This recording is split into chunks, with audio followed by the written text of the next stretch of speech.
बन्नु ल। खासै धनी छैन म, मात्र 2 पेट पाल्न सक्छु। आटो पिठो जे छ खाउला, जीवन सादा बाचुला। पैसामा दाज्ने आफन्तबाट टाढै बस्नु ल। थाहा छ तिम्रो स्वतन्त्रता माथि बाधा भाछु म। राम्रो फुल देखेपछि हात लगाउने धेरै हुन्छ नि। माफ गर सम्बन्ध जोगाउन काँडा भाछु म।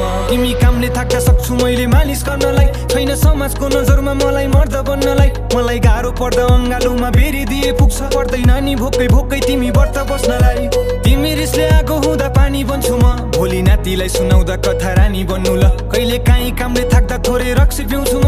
मलाई थोरै थोरै मात्र तिमी गाली गर्नु ल। मलाई जित्नु छैन एक्लैसँगै हारिदिए पुग्छ। म हारिरुँदा आँसु तिमीले झारिदिए पुग्छ। तिमीबाट फाइदा मलाई केही चाहिँदैन, मात्र मेरी आमालाई आफ्नै मानिदिए पुग्छ। आउनु है तिमी फर्केर, बसिरहन्छु म पर्खेर, तिमीलाई नै सम्झे।